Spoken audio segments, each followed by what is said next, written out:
constructed, so was the SCTEX was being constructed. A lot of filling materials was needed by the country. Okay, so you have this plan in place. You're putting structures and people in strategic areas so that they can keep tabs on what's going on. This gets the attention of the awards committee. What did you have to go through to basically prove that you had a program that was functioning, that involved the public, that was delivering services, and so forth? Well, first of all, about last year, about this time, we were sent questionnaires. No, I was approached by Mr. Eddie Dorotan and saying that you have a good program here. It's something that has to be duplicated in other places. Could we take a look? So Ed went around and after some days gave us questionnaires to answer. And then so we did. All the documentations that was necessary, we forwarded to Galipoc's office. And then when we were included in the finalists, no, Mr. Ed Rotan came, and even Mr. Vic Ramos, the former secretary of DNR, came by and saw for himself what we were doing. And he saw everything in place. It wasn't, Manolo, a perfect operation. We still have a lot of loopholes to address. But basically, the necessary structures that had to be there have already been established, so bingo. Okay, and we have a question from the floor at this point. Certainly, Manolo. From one of our students has a question, perhaps best directed to our representative from the awards program. So we'd just like to ask, how does the organization ensure that this is not turned into an arena for political advertisement since it's 2010 next year? Well, that's true, and then there are many officials involved on both sides of the... Perhaps, ma'am, you'd like to answer? You know, one safeguard is that the reason we are giving awards to the project, no, and not to the leader, is perhaps to answer your question, it will not be used as a political vehicle for them, no, because truth of the matter is that it's a community project, either at the barangay level, municipal level, or provincial level. Okay, so taking a cue from your comment, ma'am, how did you ensure the community side of this policy that you were implementing? Because of course, if for those of us in the media and everyone reading the papers, it's Among Ed this, Among Ed that, but you wouldn't have won this award unless there were a lot of people working together with you and not just for your administration. So how did you carry this out? Well, a lot of factors come into play. Like, for example, we have the national laws on mining, you know? And then the regulations that are being safeguarded by what I called earlier, the PMRB. And then we have the ordinances of the province. So, and then funding is also available to address the personal, salaries of our personnel. And then also the community in terms of participation. In the PMRB are included our truckers, the ones who, after hauling, no? So the ones who transport the goods already have a say in terms of how we should run the affairs. No? But I think, Manolo, the big thing that we have to consider here is that since we collected that amount, 234 million pesos after 1 year, I believe we have set a benchmark. Like, for example, in the future, should collections go down again to 29 million pesos? You'll be on the hot seat this time. I mean, the other people will be on the hot seat. Yeah. Because, anybody who will be the governor of the place will be on the hot seat. And I believe another important thing here is that people have realized the importance of electing an ethical leader. A leader that espouses good leadership is very necessary in this program. We have another question. Yes, Manolo. A rather direct question for the governor here.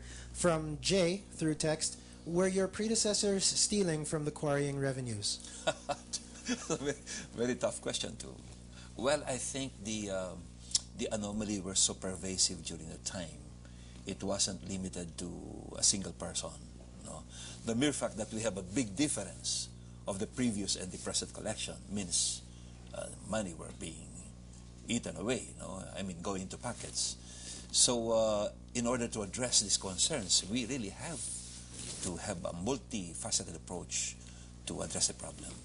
Now, some people have raised the question that if you focus too much on the ethical and the moral aspects of governance, that it leads to people becoming self-righteous, and it becomes impossible to do business, and the normal course of making a living becomes more and more difficult, and it actually harms the people. So how have you responded to this criticism, for example?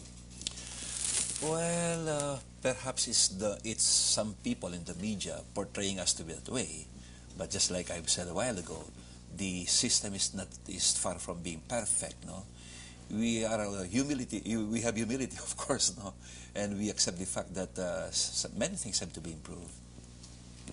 We have another question here from Milo. Yes, Governor, it seems you have a supporter here for you. Milo, through text, is asking, do you see yourself in a bigger role as an anti-corruption crusader? We are here to support him. Thank you very much. Thank you. Well, really, this thing about our advocacy against corruption in Pampanga, I think it's being resounded in other places. If it is being done in Pampanga and with our other members in Kaya natin, if this is being done in Naga City, in Isabela, in Ifugao, in Nueva Ecija, it can happen anywhere. Okay, and it's precisely on that question, because one of the objectives of this award is to have sort of blueprints for reform and the delivery of services and problem solving that can be duplicated around the country. So when we come back, we'll be asking you, Governor, about how you think this can be replicated and whether there's a long way to go just in Pampanga yet. So more of our discussion with Governor Ed Panlilio after this.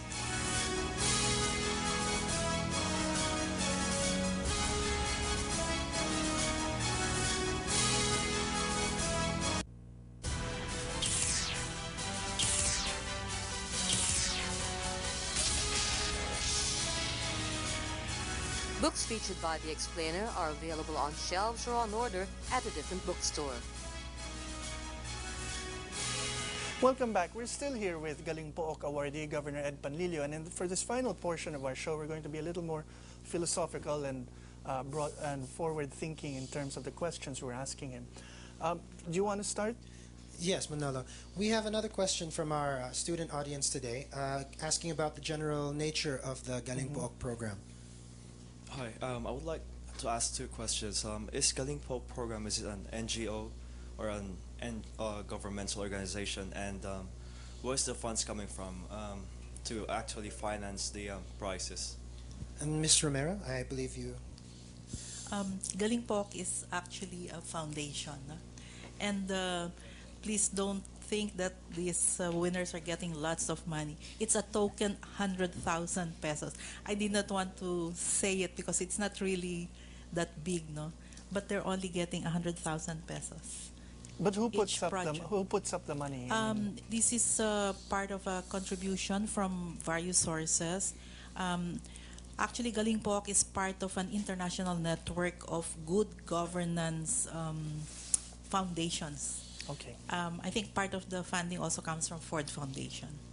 Okay, because Governor, for the past few years, there's been sort of this pushing back going on from the point of view of citizens who are just sick of business as usual and want to take tough steps to change things. But as I was asking you during the break, the end result, whenever a small victory is achieved, and your election is viewed as one of those small victories, is that after you're in place and you make some significant reforms, you're then on the defensive for the rest of your term. You've been hounded by people barged into your office, people were trying to recall you, practically everything has been thrown at you.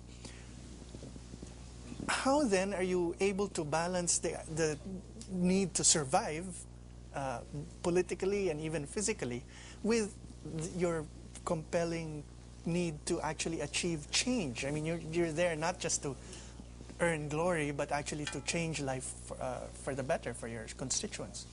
Manolo, before I would answer that question, let